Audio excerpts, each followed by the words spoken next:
لونڈیوں کے ساتھ جنسی تعلقات کی اجازت کیوں دی گئی جبکہ اسلام خود سیکس ڈسپلن کا پرچار کرتا ہے، اور لونڈیوں کی خرید و فروخت کیا ہیومن رائٹس کی وائلیشن نہیں ہے؟ یہ مسئلہ ذرا ٹیڑھا ہے۔ ایک تو یہ کہ لونڈیوں کے تصور کو صاف کر لیجئے کہ اسلام میں صرف وہ لونڈی جائز ہے جو خالص اسلامی جہاد کے نتیجے میں پرزنرز آف وار کی حیثیت سے آپ کے پاس آئے۔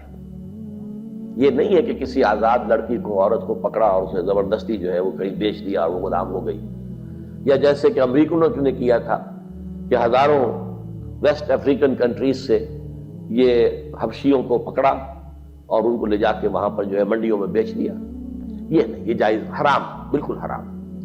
البتہ ایسی اگر شکل ہے کہ جنگ ہو رہی ہے آپ کے اور کفار کے مابین، اب اس میں جو پی او ڈبلیوز آ گئے ہیں، دو راستے ہیں، یا تو کنسنٹریشن کیمپس میں رکھیں گے انہیں، وہ آپ کی معیشت پر بہت بڑا بوجھ ہو جائے گا، اور پھر ان کی زندگی بھی اب نارمل ہوگی۔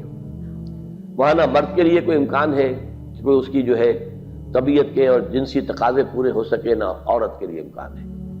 اس کے لیے اسلام نے تجویز کیا کہ انہیں معاشرے میں تقسیم کر دیا جائے، ڈسپرس کر دیا جائے۔ معاشرے میں جائیں گے، وہ کسی کا غلام بن گیا ہے، کسی کی لونڈی بن گئی ہے۔ اب ان کو حکم دیا گیا جو خود کھاتے ہو انہیں کھلاؤ، جو خود پہنتے ہو انہیں پہناؤ، اور ان سے اگر کوئی سخت کام لینا ہو تو اس میں خود بھی شریک ہو جاؤ۔ انہیں یہ احساس نہ ہو کہ چونکہ ہم غلام ہیں تو ساری سختی ہم پر ہی ہے۔ اور ان کے لیے بھی پھر یہ کہ نیکی کے کاموں کے اندر یہ ہے کہ ان کو آزاد کر دینا، یہ بڑی نیکی کا کام ہے۔ کوئی مرد کہتا ہے صاحب میں اتنے 1000 روپے آپ کو دے دوں گا محنت کر کے، کمائی کر کے، آپ مجھے آزاد کر دیں، اسے مکاتبت کہتے ہیں۔ یہ معاہدہ ہو سکتا ہے اور آپ کو اس کا معاہدہ قبول کرنا ہوگا۔ پھر وہ لونڈیاں جو ہیں وہ پھر ان مالکوں کے تصرف میں آتی ہیں۔ وہ منکوحہ بیویاں نہیں ہیں، دو کیٹیگریز علیحدہ ہیں جو ہم نے پڑھ لیا ہے سورہ معارج میں بھی اور سورہ مومنون میں بھی۔ والذین هم لفروجہم حافظون الا علی ازواجہم او ما ملکت ایمانہم۔ تو یہ دو کیٹیگریز علیحدہ ہیں، بیویاں ہیں، منکوحہ بیویاں، اور یا پھر جو تمہاری ملک یمین ہو، لونڈیاں ہوں۔ میں نے بتایا کہ ملک یمین اگر اس کے ہاں بچہ ہو گیا تو اب وہ ام ولد ہے، آپ اسے بیچ نہیں سکتے، وہ اب آپ ہی کے ہاں رہے گی۔ اور جہاں تک اس کے بچے کا تعلق ہے، وہ آپ کی منکوحہ بیوی سے جو بچہ ہوگا اس کے بالکل برابر ہوگا، اس کی کوئی بھی حیثیت جو ہے اس سے کمتر نہیں ہے۔ وہ بچہ آپ کا ہے، آپ کی لونڈی کا نہیں، آپ کا بچہ ہے۔ اسی طرح بچہ چاہے منکوحہ سے ہے تو وہ منکوحہ کا نہیں ہے، آپ کا ہے۔ یہاں تو ابن کے ساتھ بات چلتی ہے، بنت کے ساتھ نہیں چلتی۔ کس کا باپ کے حوالے سے بات چلتی ہے بات۔ تو اس اعتبار سے حل کیا گیا اس مسئلے کو ایک خاص انداز میں، اور اس انسٹیٹیوشن کو ختم نہیں کیا گیا۔ قرآن مجید میں جیسے تدریجاً شراب حرام کر دی گئی، تدریجاً سود حرام کیا گیا، اسے بھی حرام کیا جا سکتا تھا بالآخر، لیکن نہیں کیا گیا۔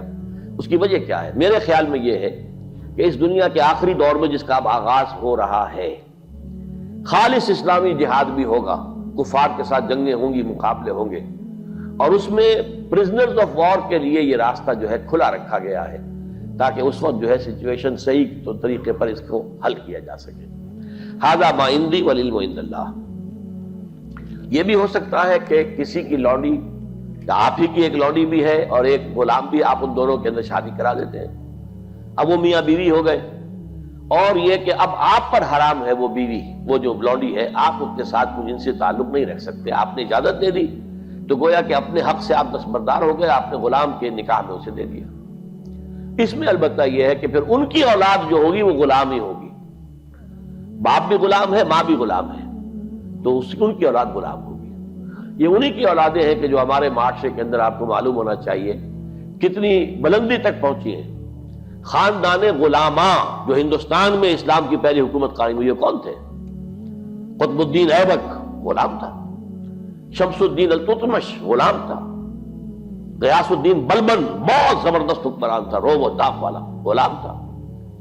یہ غلام خاندان تھا، خاندان غلامہ کے نام سے آپ نے ان کی تاریخ پڑھی۔ اور اس وقت مصر میں بھی ممالک کی حکومت تھی، مملوک کہتے ہیں غلام کو، ملکیت ہوتا ہے وہ اپنے آقا کی، تو ممالک کی حکومت تھی بہت بڑی۔ تو ان کو، اور پھر ہمارے یہاں بڑے بڑے ائمہ ہیں غلام، کہ جن سے جو بڑے خلفاء ہوتے تھے ان کے بچے بھی ان سے تعلیم حاصل کرتے تھے، تو ان کی جوتیاں سیدھی کرتے تھے، آپس میں لڑتے تھے۔ یہ مامون الرشید اور امین الرشید دو جو بیٹے تھے ہارون کے، وہ آپس میں لڑتے تھے کہ اپنے استاد کی جوتی میں سیدھی کروں گا، وہ کہتا میں سیدھی کروں گا، حالانکہ وہ غلام ہوتا تھا. تو یہ اسلام نے سٹیٹس دیا ہے انہیں، اور بہت ہی خوبصورت انداز میں اپنے معاشرے میں ایبزارب کر لیا ہے.